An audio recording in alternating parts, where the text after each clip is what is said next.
Bismillahirrahmanirrahim. وَلْتَكُنْ مِنْكُمْ أُمَّةٌ يَدْعُونَ إِلَى الْخَيْرِ وَيَأْمُرُونَ بِالْمَعْرُوفِ وَيَنْهَوْنَ عَنِ الْمُنْكَرِ.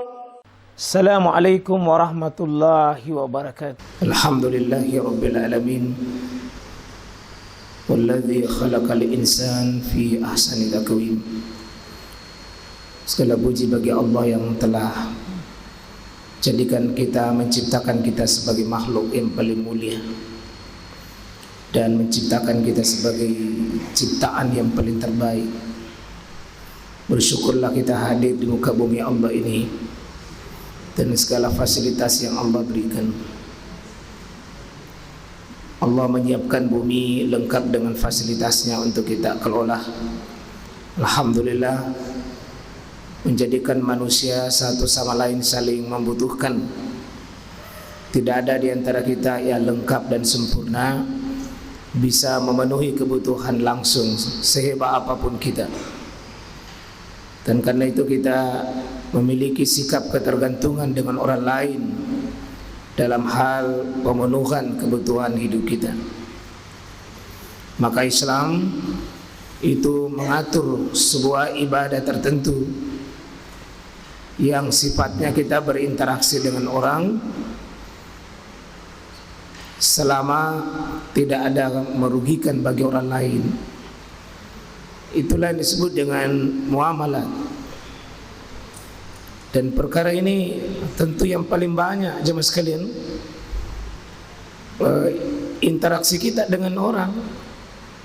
Karena kalau cuma berinteraksi dengan Allah dalam bentuk ibadah mahda, ya sangat sedikit. Tapi hampir 24 jam ini kita berinteraksi dengan orang. Dan ini butuh ilmu sendiri, butuh kajian tersendiri. Sehingga sebagian ulama itu membagi 4 aspeknya ajaran Islam. Sebagian di antara ulama tersebut ada membagi dalam 4 aspek. Pertama, aspek akidah. Ini wilayah keimanan. Dan kedua ada aspek ibadah. Nah, tentu yang dimaksud di sini ibadah mahda. Dan ada aspek akhlak. Ini semua tidak bisa dilepaskan dengan akidah. Dan seluruh latihan ibadah kita ujungnya ke aspek akhlak tersebut.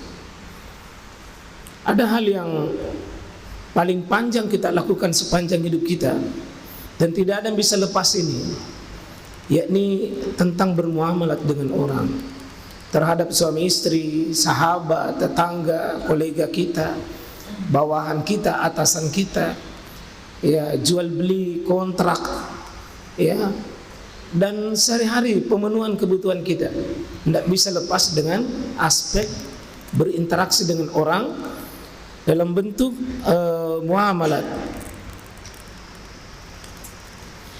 Dan di tengah kemajuan zaman ini juga semakin banyak cabang-cabang yang dimunculkan baru. Karena muamalah sifatnya itu tidak baku sebagaimana di masa Nabi. Dia berkembang terus. Dan itu muamalah ini tidak sama dengan kajian akidah dengan ibadah. Kalau kajian akidah dan ibadah itu sifatnya ittiba mutlak, ya. Dan dia sifatnya taufikiyah, yang sudah ada model dan patokannya. Dan itu untuk memurnikannya, untuk melakukannya hanya dimurnikan saja. Sedangkan muamalat itu berkembang terus, maju. Dia dinamis. Dia tidak bisa ditahan oleh sebuah patokan kaku. Dia akan mengikuti kehidupan manusia dengan patokan dasar nanti aturan-aturannya bermuamalat.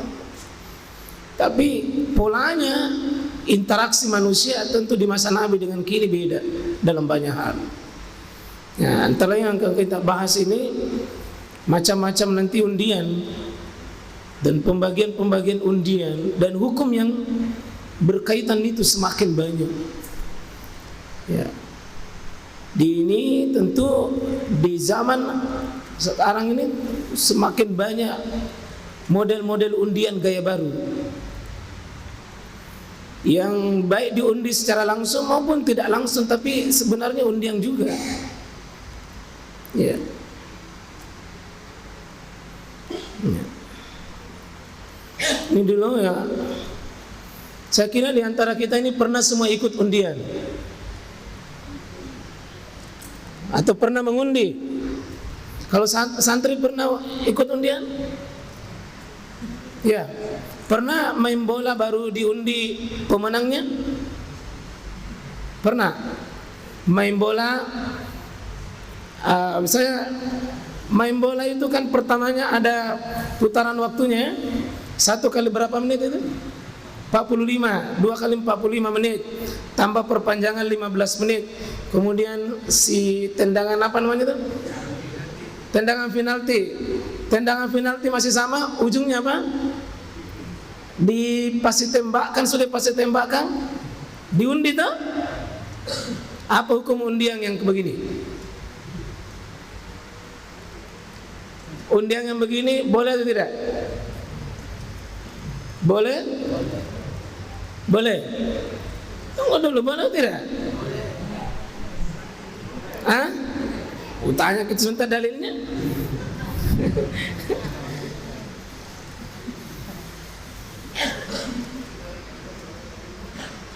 Kalau undian arisan diundi undian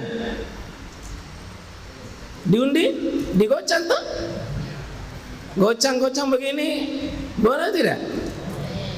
Digocang,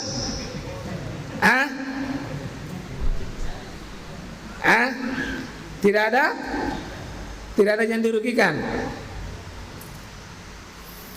Kalau pergi belanja di sebuah perbelanjaan, terus di situ ada kupon undian, masukkan, boleh? Ada mazhab boleh, ada mazhab tidak boleh. Misalnya ada undiannya, hadiahnya umroh, haji, mobil, motor, tapi diundi, boleh? Tunggu dulu, boleh. Kalau yang gocang-gocang itu, kalau pasar malam ada gocang-gocang itu, gocang-gocang itu di dekat rumah tak biasa, gocang-gocang, apa? Ini yang boleh, bahaya kalau boleh nih. Pernah ikut undian, gocang-gocang. Oh enggak, kita tahu 1 kali nih. Enggak pernah Ji, menonton Ji. Jadi hukum undian dulu. Hukum undian boleh tidak? Hukum undian? Jangan dulu bilang boleh, tergantung. Nah, kita baca dulu seperti ini. Undian ini sudah ada sejak zaman-zaman terdahulu. Seperti ini, wa inna Yunus, sesungguhnya Nabi Yunus itu laminal mursalin, adalah bagian dari Rasul itu, Nabi Yunus. Ya. Iz abaqa ilal fulkil mashhun. Ingatlah ketika dia lari ke fulki, perahu yang masyhun, yang sudah penuh penumpangnya itu. Maka karena penumpang itu tidak muat lagi dan harus ada yang dibuang ke laut. Harus yang ada dibuang di laut. Fasahama, maka diundilah. Fakana minal mudahhadin. Dan Yunus ini naik undiannya. Yunus itu pernah kalah undian. siapa penumpang yang harus dilempar ke laut? 3 kali diundi, Pak. Selalu namanya Yunus.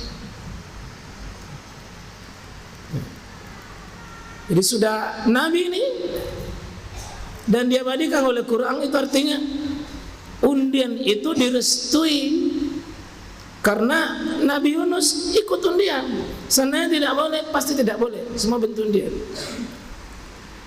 Quran yang mengabadikan berarti boleh. Ya. Jadi kala Nabi Yunus dengan undiannya. Ya. Itu di surah As-Saffat di 139 141. Kemudian pernah diundi di masanya Maryam. Zalika min amba'il ghaib nuhi ilaik. Demikianlah berita gaib, ya, yang kami wahyukan kepadamu. Wa ma kunta ladaihim, dan kamu tidak hadir di hadapan mereka itu. Ingatlah izyul kuna, ketika dilemparkan aklamahum, semacam pulpen, itu pengganti anak panah itu. Dilemparkan pulpen itu untuk undian. Ayyuhum yakfulu Maryam, siapa yang paling berhak untuk mendidik Maryam atau memelihara Maryam? Karena semua merasa berhak mendidik Maryam, semua merasa punya hak. Maka untuk memenangkan siapa pendidiknya Maryam, maka itu diundilah. Ternyata siapa yang naik? Zakaria. Wa ma kunta ladaihim iz yahtasimun, dan kalian tidak tahu ketika diundi itu kalian, ya. Jadi pernah ada undian untuk siapa yang berhak jadi pendidik. Nah, surah Al-Imran di ayat 44. Ini hadis, ya. Karena Rasulullah SAW, bahwa Nabi sallallahu alaihi wasallam itu iza arada safaran, kalau Nabi itu mau safar, melakukan perjalanan, apa itu akra itu artinya mengundi, ya, mengundi bainan nisa'i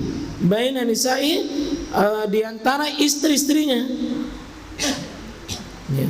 Kenapa diundi Nabi istri-istrinya, Pak? Karena istri Nabi banyak. Kalau bapak cuma satu istri, jangan diundi. Nanti istrinya orang naik.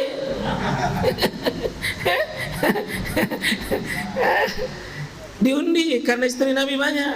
Jangan kita pulang begini bilang mau tongak undi. Bahaya. Jangan coba-coba. Apalagi kalau masih jomblo mau tongak undi. Siapa bu? Nah, kalau calon misalnya sudah semua memenuhi kriteria, itu boleh diundi. Ini memenuhi kriteria 1, kriteria 2, kriteria 3, calon. Semuanya bagus. Sesudah istikharah, undi. Itu boleh. Cuma masalahnya kalau satu pun tidak ada memenuhi syarat. Fa'ayatuhunna, siapa di antara istri-istrinya itu kharaja yang menemani sahmuha, ya, yang menemani kharaja biha'ma, yang menemani Rasulullah. Jadi Nabi pernah melakukan undian. Jadi sangat aib sekali kalau orang mengatakan saya tidak mau ikut di situ deh, Anda undiannya. Undian itu cuma alat. Dan alat itu netral, tergantung siapa yang diundi dan bagaimana bentuk undiannya. Ya. Contoh di sini juga ada hadis Nabi SAW. Ini Bukhari tadi dengan Muslim. Ini diundi, Pak. Lau ya'lamun nas ma fin nida was-safil awal. Sekiranya manusia tahu itu apa kebaikan dan pahala di antara menjadi tukang azan dan menjadi peserta saf pertama. An-nida dengan saf pertama, tukang azan, Pak, dan menjadi peserta pertama, ya, sumalamnya judu, dan susah didapat untuk menjadi posisi tukang azan dan peserta saf pertama, illa ayyastahimu, kecuali dengan diundi. alai atasnya lastamu, pasti mereka mau undi itu. Yang penting bisa menjadi tukang azan dan bisa menjadi saf pertama. Berarti diizinkan undian untuk siapa berat di saf pertama. Ya, makanya itu makruh Pak kalau kita mempersilakan saf pertama kosong lalu kita mempersilakan katem. Tidak boleh. Makruh hukumnya. Itu tidak boleh mempersilakan orang lain. Kalau perlu baku rebut biar ada Ustaz Sudirman di situ.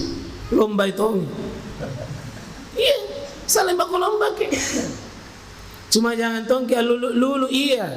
Dari belakang terlambat baru nalap pengasih orang. Itu kurang beradab tonti namanya itu.